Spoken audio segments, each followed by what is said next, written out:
Hello बच्चों, कैसे हो? सारी वीडियोस देख ली विपणन वाले चैप्टर की? Very good. अगर नहीं देखी है तो पहले कंप्लीट कर लो। ये एक टॉपिक है जो एनसीईआरटी में दे रखा है ब्लू ब्लू बॉक्सेस में, विज्ञापन और व्यक्तिगत विक्रय में अंतर। जो चीज़ हमारे सिलेबस में है, इंक्लूडेड है, और अगर उसका एनसीईआरटी में कुछ उल्लेख किया है तो बेटे वो हमें बिल्कुल छोड़नी नहीं है, तो इसलिए मैंने इसको इंक्लूड कर लिया यहाँ पर। बहुत लंबा चौड़ा डिफरेंस दे रखा है एनसीईआरटी में, 10 पॉइंट्स दे रखे हैं, 10 के 10 पॉइंट्स इसलिए मैंने यहाँ पर लिए हैं। तो एक लंबी चौड़ी सी टेबल बना लो, एक पेज में तुम्हारी आने नहीं वाली, क्योंकि देर आर 10 पॉइंट्स, 3 पॉइंट ये रहे और इसी तरीके से आगे फिर 4 5 6 7 पॉइंट ये और 8 9 10 पॉइंट ये। तो टोटल 10 पॉइंट्स हैं विज्ञापन और व्यक्तिगत विक्रय में अंतर के, जो हम डिस्कस करेंगे। तो लंबी चौड़ी सी टेबल बना लो और टेबल में 3 कॉलम्स होने चाहिए। कौन से? आधार, विज्ञापन और व्यक्तिगत विक्रय। सबसे पहले आधार लिख लो, विज्ञापन लिख लो, व्यक्तिगत विक्रय लिख लो, तीनों कॉलम्स बना लो। नाउ नंबर 1, आधार। स्वरूप, सबसे पहला पॉइंट है स्वरूप। विज्ञापन कैसा है? यह संप्रेषण का अव्यक्तिगत स्वरूप है। कैसा स्वरूप है? अव्यक्तिगत। अव्यक्तिगत को अंडरलाइन कर लेना। और व्यक्तिगत विक्रय विक्रय क्या है? संप्रेषण का व्यक्तिगत स्वरूप। नाम में ही व्यक्तिगत है, इसलिए यहां पर भी व्यक्तिगत आ गया। क्लियर? सेकंड पॉइंट, संदेश की प्रकृति। कैसा होता है जो मैसेज यहाँ पर जाता है विज्ञापन में सभी ग्राहकों को मानक या एक समान संदेश भेजा जाता है। बार बार तो ऐड में कोई चेंज नहीं करते वो। जबकि व्यक्तिगत विक्रय में क्या होता है? ग्राहकों की आवश्यकता और पृष्ठभूमि को ध्यान में रखते हुए अलग अलग संदेश भेजा जाता है। अंडरलाइन कर लो, एक समान, यहाँ पर अंडरलाइन करो अलग अलग। तो इसका स्वरूप विज्ञापन का व्यक्तिगत, व्यक्तिगत विक्रय का विज्ञापन का अव्यक्तिगत और व्यक्तिगत विक्रय का व्यक्तिगत। संदेश की प्रकृति, विज्ञापन एक समान, व्यक्तिगत विक्रय में अलग अलग प्रकार का संदेश। तीसरा पॉइंट, लोच। लोच मतलब फ्लेक्सिबिलिटी। लोचपूर्ण है या बेलोच है? बताओ, विज्ञापन और व्यक्तिगत विक्रय, इन दोनों में से लोचपूर्ण ज्यादा कौन सा है? जो सामने वाले की आवश्यकता अनुसार हम चेंज कर लेंगे, व्यक्तिगत विक्रय। और बेलोच कौन सा है? विज्ञापन। क्या लिखा हुआ है हमने यहाँ पर?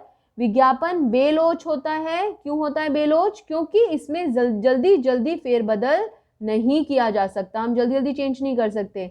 जबकि व्यक्तिगत विक्रय जो होता है वो लोचपूर्ण होता है। क्यों हम उसे लोचपूर्ण कहते हैं? क्योंकि इसमें संदेश को आवश्यकता अनुसार बदला जा सकता है।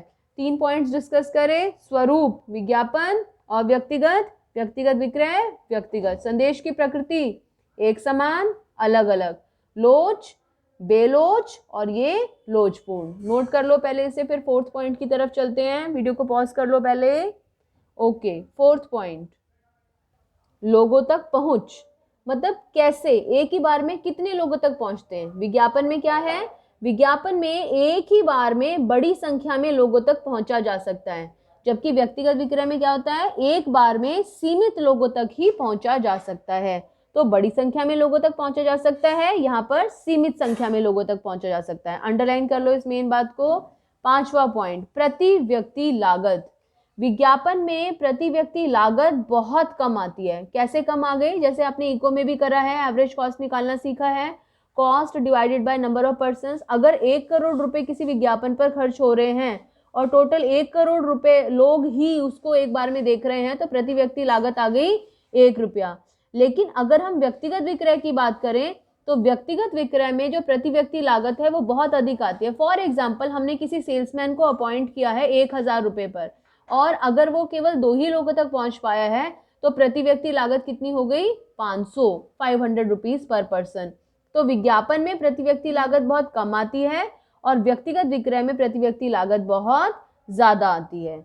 6th पॉइंट, समय। पूरे बाजार तक पहुंचने में कितना समय लगता है? विज्ञापन की स्थिति में पूरे बाजार तक पहुंचने में बहुत कम समय लगता है, बहुत कम टाइम लगता है। जबकि व्यक्तिगत विक्रय में पूरे बाजार तक पहुंचने में बहुत ज्यादा समय लगता है। तुम कितने सेल्समैन लगा दोगे हमारी इतनी करोड़ जनता को तक पहुंचने के लिए?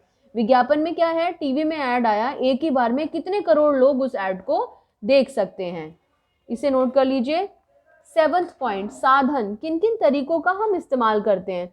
विज्ञापन के लिए हम क्या क्या इस्तेमाल करते हैं? टीवी का इस्तेमाल करते हैं, रेडियो का इस्तेमाल करते हैं, इंटरनेट का इस्तेमाल करते हैं, सोशल मीडिया का इस्तेमाल कर सकते हैं, न्यूज़पेपर्स, मैगजीन्स। और व्यक्तिगत विक्रय में हम किस चीज़ का इस्तेमाल करते हैं? कुछ विक्रय कर्मचारियों का, और कुछ मैगजीन्स हैं जो कंपनी अपने स्तर पर बना सकती है, जिसमें वो अपने प्रोडक्ट के बारे में उसमें जिक्र कर सकती हैं। लास्ट के 3 पॉइंट्स यहाँ तक नोट कर लो पहले वीडियो को पॉज करके। 8वां पॉइंट है हमारा प्रत्युत्तर। प्रत्युत्तर को हम प्रतिपुष्टि भी बोलते हैं, फीडबैक भी बोलते हैं। विज्ञापन तो हम देख रहे हैं, क्या जो हमारे दिमाग में सवाल आते हैं क्या उसका जवाब हमें एकदम से मिल जाता है? विज्ञापन में नहीं मिलता है। तो विज्ञापन में बेटे हमें फीडबैक बहुत देर में मिलता है, जबकि व्यक्तिगत विक्रय में हमें फीडबैक हाथों हाथ मिल जाता है। तो यहाँ पर तुरंत प्रत्युत्तर नहीं मिलता, अंडरलाइन कीजिए, और व्यक्तिगत विक्रय में प्रत्यक्ष और तुरंत हमें प्रत्युत्तर मिल जाता है। 9th पॉइंट, उपयोगिता। क्या यूटिलिटी है?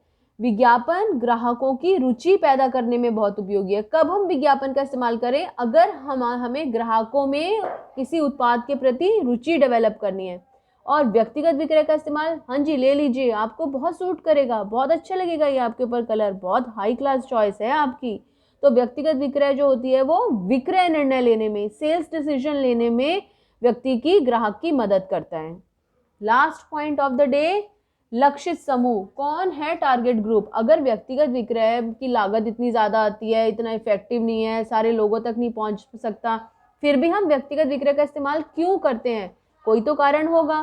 तो इसलिए लक्षित समूह में विज्ञापन जो होता है वो अंतिम उपभोक्ता को माल बेचने में अधिक उपयोगी होता है, अल्टीमेट कंज्यूमर्स को, जिनकी संख्या भी बहुत ज़्यादा होती है। और व्यक्तिगत विक्रय जो है क्रेताओं को, मध्यस्थों को, जैसे कि मीडिएटर्स कौन कौन हो सकते हैं? थोक व्यापारियों को और फुटकर व्यापारियों को, इनको माल बेचने के लिए अधिक उपयोगी होता है। और बेटा थोक व्यापारी और फुटकर व्यापारी अंतिम उपभोक्ता या जो अल्टीमेट कंज्यूमर्स होते हैं उनके मुकाबले तो इनकी संख्या कम ही होती है। तो इसलिए ये जो है ये अपेक्षाकृत मध्यस्थों के पास जाता है, और ये जो है ये अंतिम उपभोक्ता के पास जाता है। तो ये 10 पॉइंट्स हैं विज्ञापन और व्यक्तिगत विक्रय में अंतर के। कई बार हेडिंग बना के, आधार बना के हमसे अंतर पूछ लेता है, जो हमें पता होना चाहिए। तो विज्ञापन और व्यक्तिगत विक्रय के अंतर को फटाफट एक बार दोबारा रिवाइज करते हैं। स्वरूप, व्यक्तिगत, अव्यक्तिगत, प्रकृति, एक समान, अलग अलग, लोच, बेलोच, लोचपूर्ण, लोगों तक पहुंच, बड़ी संख्या में, सीमित लोगों तक, प्रति व्यक्ति लागत, कम, ज़्यादा, समय, कम समय लगता है ज़्यादा लोगों तक पहुंचने में, अधिक समय लगता है, साधन, टीवी, रेडियो, इंटरनेट, मोस्टली विक्रय कर्मचारी, फीडबैक, तुरंत नहीं मिलता, यहाँ तुरंत मिलता है, उपयोगिता, अगर ग्राहकों में रुचि पैदा करनी हो विज्ञापन का इस्तेमाल, विक्रय निर्णय लेना हो व्यक्तिगत विक्रय का इस्तेमाल, और लक्षित समूह अंतिम उपभोक्ता, इसका लक्षित समूह मध्यस्थ। कौन कौन होते हैं मध्यस्थ? थोक व्यापारी और फुटकर व्यापारी। इन सारे पॉइंट्स को नोट कर लेना, पता नहीं कब कौन सा पॉइंट काम आ जाएगा।